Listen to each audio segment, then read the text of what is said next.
I've been thinking this for a long time, but where exactly do you go when you say you're on a business trip? I know what you're doing, and I have evidence. I couldn't finish my sentence before my husband's angry voice interrupted me. Don't you dare speak to me like that! As he spoke, his arm stretched out, and he pushed me with all his might. I lost my balance and fell backwards. Lying on the floor, I looked up to see my husband looking down at me with disdain. Huh, ugly and fat. That's what you are. Serves you right. He sneered. I felt a sharp pain in my head and could feel my consciousness fading away. When I woke up, I was in an unfamiliar place, lying on a hospital bed. Apparently, I had been brought to the hospital. Seeing that I had regained consciousness, my daughter Ruby, sitting beside me, nodded with tears streaming down her face. Tears filled my eyes as well. When I came home from school, I found you collapsed at the front door. I was so shocked I didn't know what to do, so I immediately called Dad. I told him you were hurt and that he needed to come home right away, but he said it was impossible because he was at work, and he hung up. Then, Ruby, you called me. You were so panicked that I called an ambulance right away. What happened? I told my parents everything about the mistreatment from my husband for over 10 years since Ruby was born. I also told them about the injury today, caused by being pushed while my husband was trying to meet his mistress. Dad began to speak slowly. Come back home with Ruby, he said kindly. Then his tone changed suddenly. And we'll make sure Jacob pays for what he did to Susan. An eye for an eye, a tooth for a tooth, he said. My name is Susan. I'm a 43-year-old housewife. I was born into a very ordinary family, where my dad, who works hard as a bus driver, is supported by my mom, a housewife. Dad has a gentle nature and has always treated me kindly. I remember thinking as a child that the passengers must feel safe with such a kind-hearted driver. Mom has a very calm personality, and she and Dad seem to be on the same wavelength, as I've never seen them fight or argue. Growing up in such a peaceful household, it's natural that I turned out to be a quiet person. I'm neither particularly intelligent nor active, nor strikingly beautiful or cute, just plain ordinary. By the way, I have a younger sister who is 3 years my junior. Despite being raised in the same household, she's much more put together, and people often couldn't tell who was the older sister when we were younger.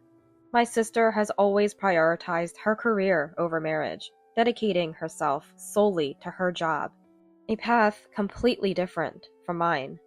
While I also worked for a company, I just went through the motions, never standing out, holding a position that neither garnered high praise nor poor reviews from my superiors.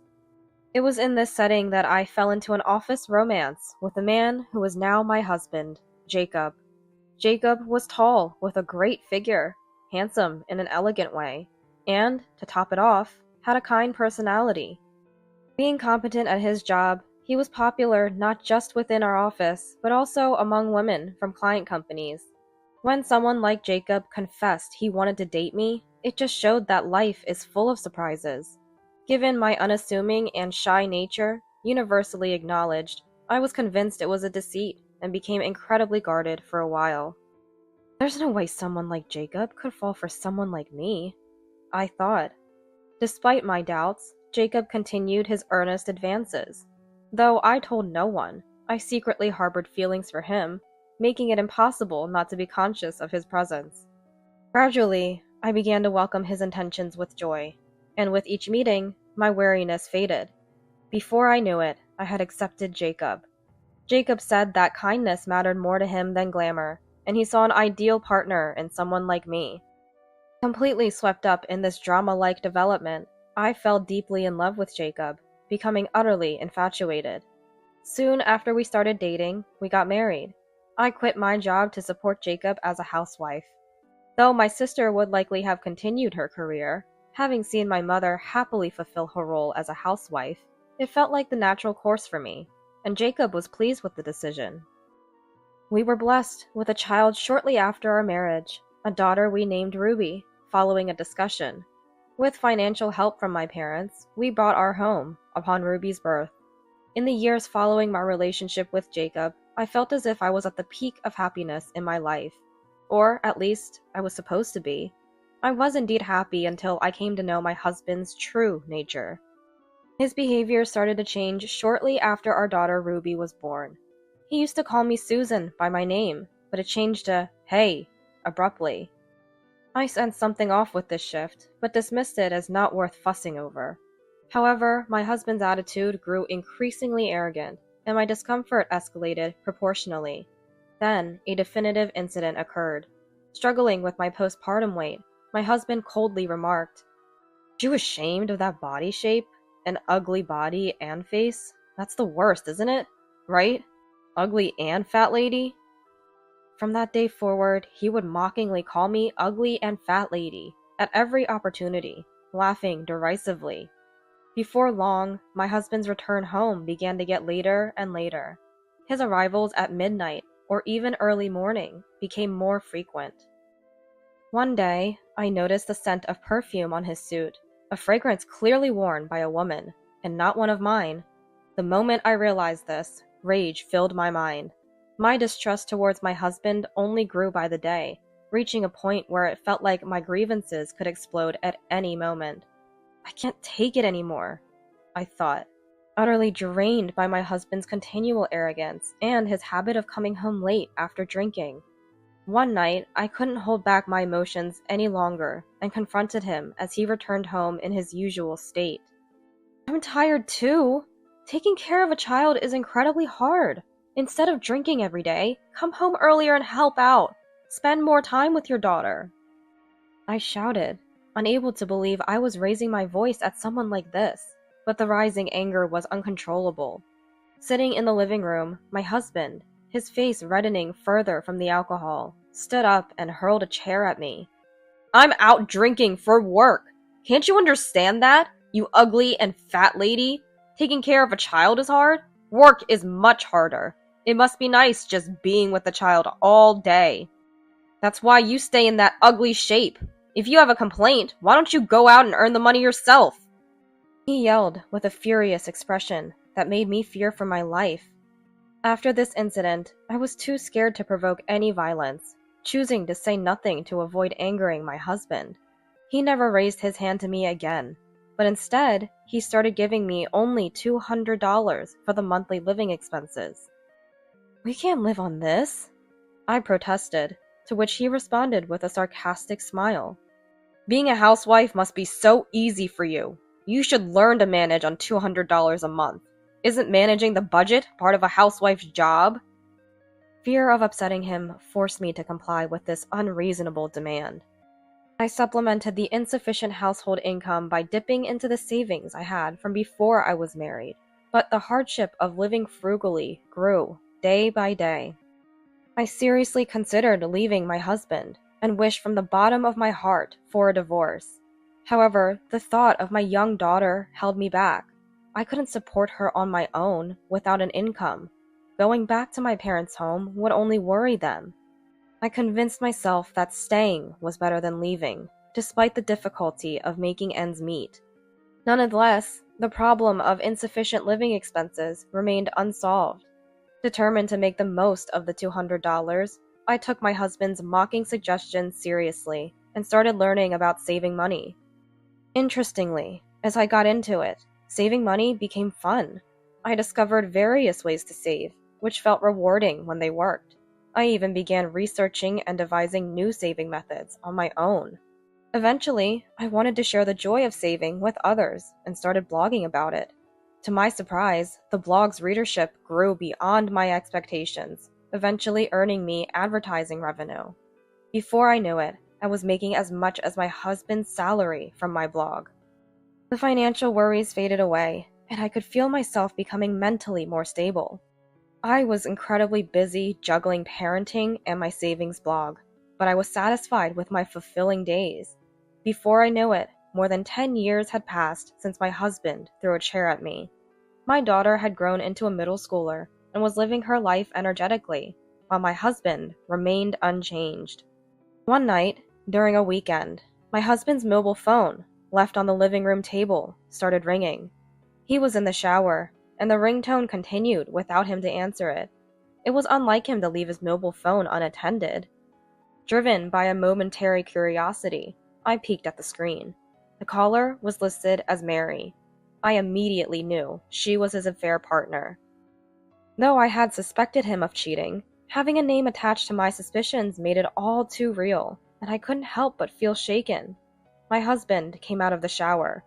"Your phone was ringing," I said, trying to sound as indifferent and composed as possible, not wanting him to detect my turmoil. His face changed. He tried to mask his agitation with a stern look, but his unsettled gaze gave him away. "Did you look at my phone?" he asked in a low voice, probing. "No," I replied, my voice trembling slightly, worried that I might have angered him. Whether he believed me or not, he took his mobile phone with a sullen expression and went into the bedroom. As soon as he was out of sight, tears started to stream down my face. I wasn't sure if I was relieved that he didn't get angry or shocked that his affair was confirmed. What became clear was that I couldn't let what my husband had done to me go unaddressed any longer. I couldn't be at peace with myself otherwise. The next day, I bought a voice recorder. It was to record my husband's conversations on the phone in our bedroom.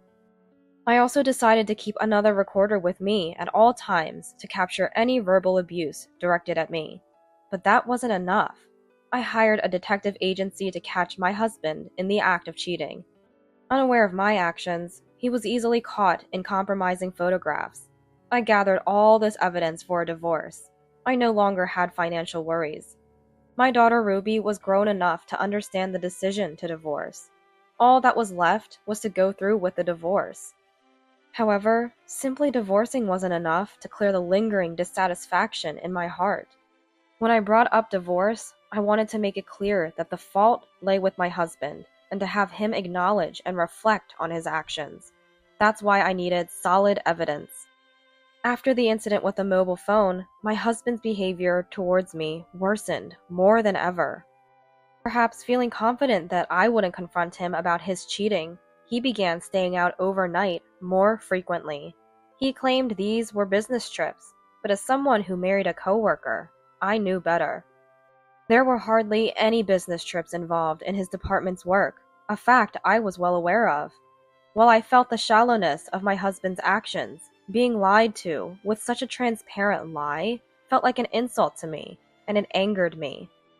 As my patience with my husband's infidelity wore thin, I deeply despised him and was waiting for the right moment to bring up divorce. One morning, in the year when Ruby became a ninth grader, my husband hurried down the stairs with his carry-on suitcase. "I have to go on a sudden business trip," he said, as he headed towards the entrance. And then, with a tone full of sarcasm, added, "I've been eating nothing but tasteless food, so maybe I'll enjoy something delicious for a change." His snide remark made my anger boil over. "Excuse me? Don't joke with me. What do you mean by tasteless food? I prepare dinner every day, not even knowing if you'll come home to eat it or not. I've been thinking this for a long time, but where exactly do you go when you say you're on a business trip? I know what you're doing, and I have evidence." I couldn't finish my sentence before my husband's angry voice interrupted me. "Don't you dare speak to me like that!" As he spoke, his arm stretched out, and he pushed me with all his might. I lost my balance and fell backwards.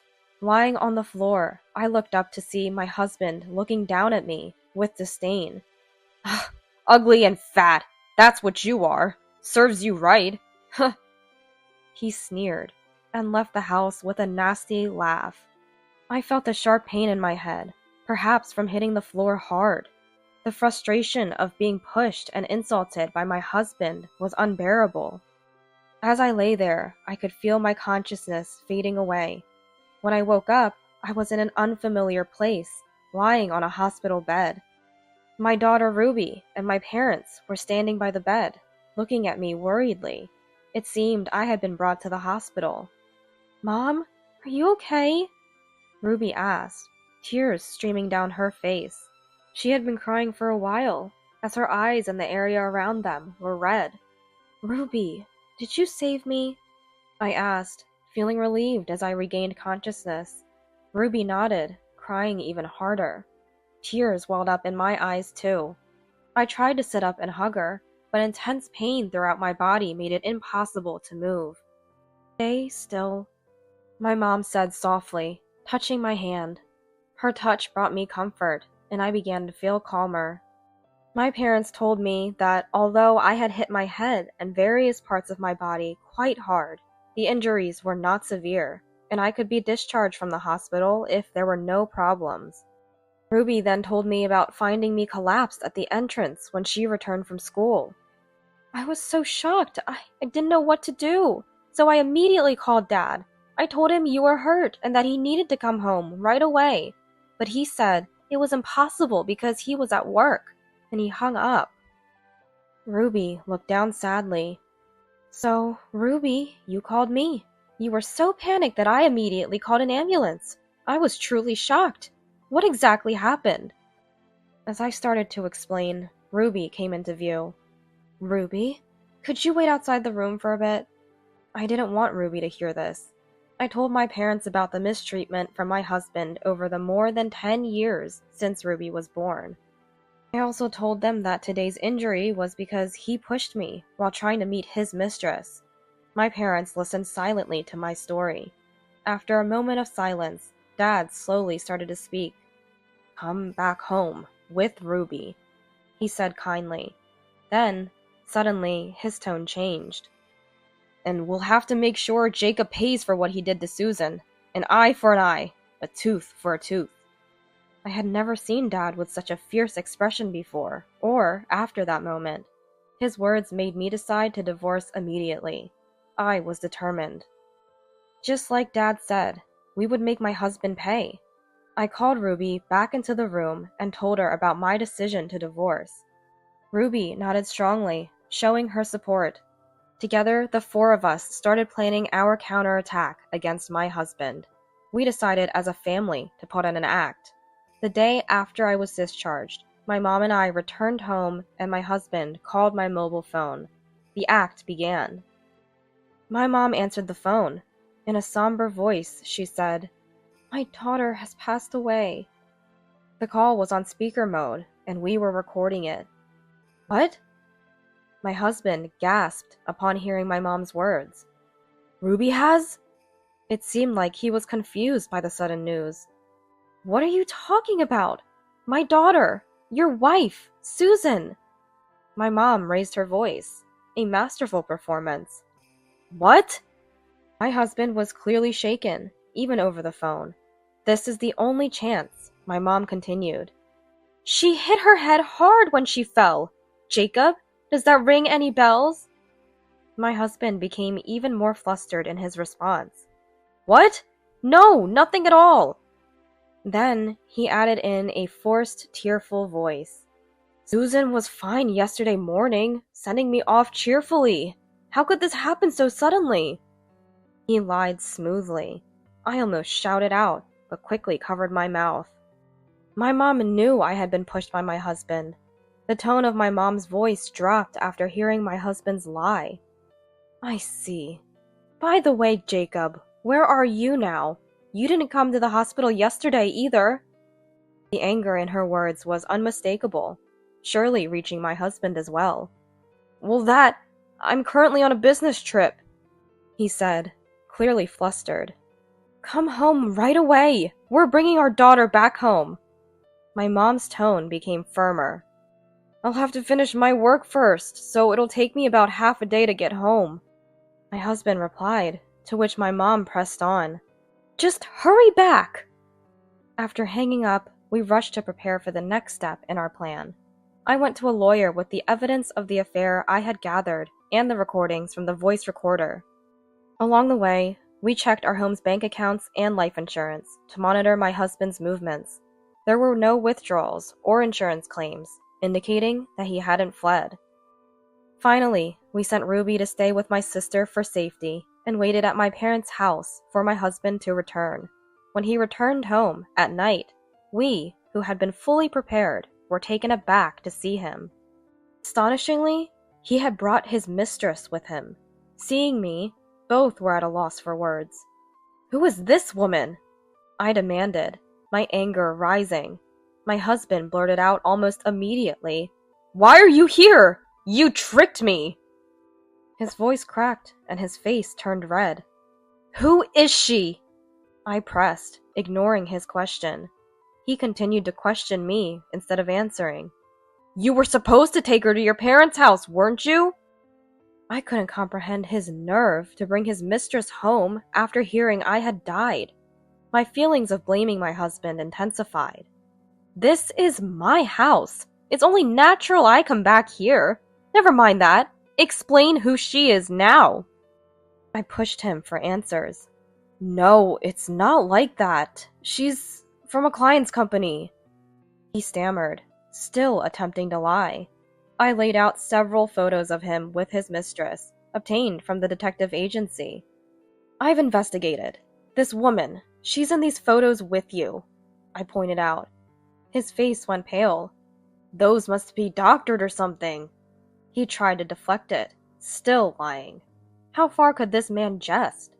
Pointing to the date on the photos, I confronted him. "These were taken on the days you said you were on business trips. The detective agency confirmed you were on leave from work.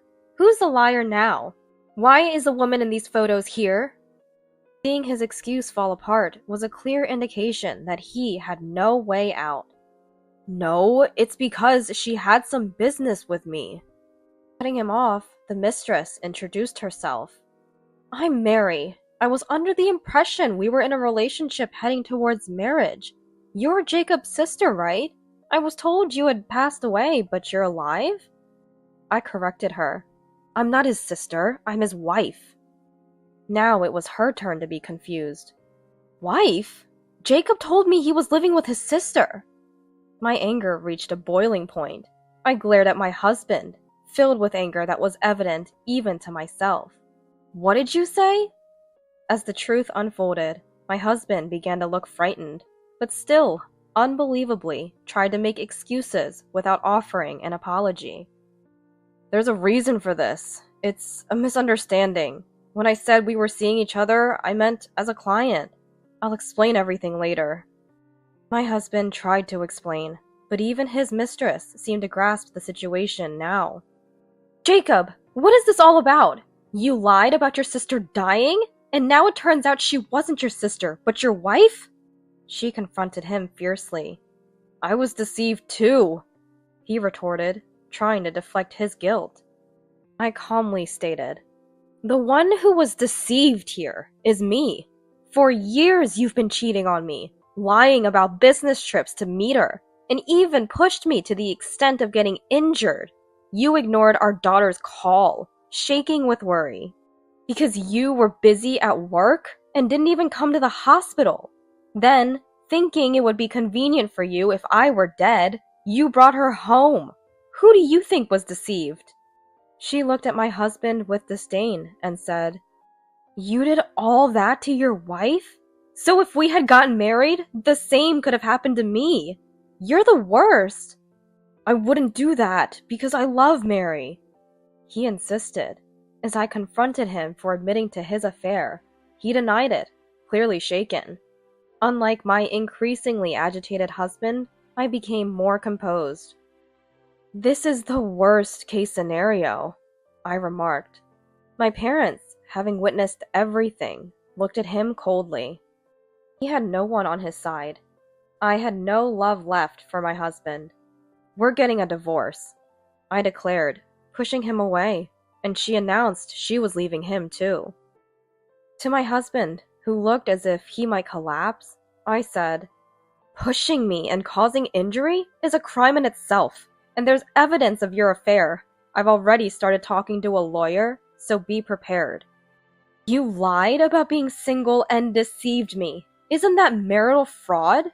I want compensation for my wasted time." She was his mistress, but now we were both deceived by the same man. We felt like comrades in arms. "I didn't deceive anyone. I was the one deceived. And Susan's injury was her own fault, not because I pushed her. If you say it's my fault, show me the evidence," he defiantly claimed. I pressed play on the voice recorder. revealing our conversation from the morning he pushed me. This isn't the only evidence. I have recordings of all the verbal abuse you've thrown at me over the years. There's no escaping this. I have proof, too. The WhatsApp messages from when we met at the singles party, where you lied about living with your sister, she added. Realizing there was no way out, my husband lashed out. Shut up, you ugly and fat! If you were gone, I could have gotten the insurance money and married her. He looked at her with regret. After all, Mary is the daughter of a major company executive. Marrying her would have secured my promotion. You've ruined everything, you ugly and fat. In a fit of rage, he started throwing things at me and lunged towards me. That's when my dad, a bus driver who's also an experienced wrestler, restrained him. Then, she stood in front of my immobilized husband and slapped him back and forth. This one's for me, and this is for his wife, she said, delivering a powerful knee strike to his groin. My husband collapsed on the floor, writhing in pain. Unfortunately for you, even if I had died, you wouldn't have received any life insurance money because I've made my parents the beneficiaries. Also, this house is in my parents' name, not yours. He had assumed everything would automatically become his without even knowing these facts. You were only with me because I'm the daughter of an executive. You're truly the lowest. I'm glad we didn't get married. Nothing is going your way. How unfortunate. Now please leave immediately. Struggling, my husband managed to get up and staggered out of the house. Afterward, the divorce was finalized smoothly. With the help of a lawyer, we were able to secure compensation in the divorce proceedings. Once my husband left, I invited my parents over, and we decided to live together as a family of 4, including Ruby. The compensation from the divorce was used for the house's remodeling. A former colleague from my office days informed me about my ex-husband's fate. He was demoted after his affair with Mary, who he lied about being unmarried to, was discovered by the company. Given the nature of his actions, he struggled with relationships at the new location and eventually resigned. Although he received a retirement allowance, it was quickly used up to pay the compensation claimed by me and Mary. Despite being a victim herself, Mary, after understanding the situation, sent me a letter of apology and even compensation for the trouble caused. She later married a genuinely single man. A piece of news that made me genuinely happy, considering her previous ordeal with my ex-husband. Post-divorce, my savings-themed blog gained even more popularity, catching a publisher's eye, leading to a book deal. What started as a means to escape an abusive situation turned into an unexpected career path. I've even started writing a savings column for a lifestyle magazine. Despite being new to this, the reception has been very positive. Ruby seems to understand that her father abandoned us when I was injured and shows no interest in seeing him. She seems much happier now than before the divorce. Lately, I've been receiving messages from my ex-husband, pressing for reconciliation. I've decided to start over from scratch. I believe I've changed a lot from those days. So, how about we live together again? You must be longing for human warmth by now. I believe no one but me, who has been with you for so long, can truly understand you. I'm open to getting back together. If you feel the same, let me know. I'll be waiting anytime. I love you. Such creepy messages have been persistently sent. Due to their persistence, I replied that I would consult a lawyer if he continued to message me, and then blocked him. Does he think clinging to me would lead to reconciliation? He's greatly mistaken. I'm not that forgiving. Isn't it too late for self-reflection now? He should have realized what needed to be changed much earlier. Whenever I come across the phrase, actions have consequences, I'm reminded of him, because I know no one else who fits it so well. Thus, my life, now free from my ex-husband, is fulfilling. I truly feel like I'm enjoying life. Recently, my parents, sister, daughter, and I went on a vacation to a resort area. I planned it to express my gratitude towards my family. I was really happy that we could all enjoy the resort, as I've been busy with housework, childcare, and work. Ruby has expressed a desire to adopt a cat, a sentiment I share. We plan to discuss getting a cat on our next day off, a small yet joyful addition to our daily happiness.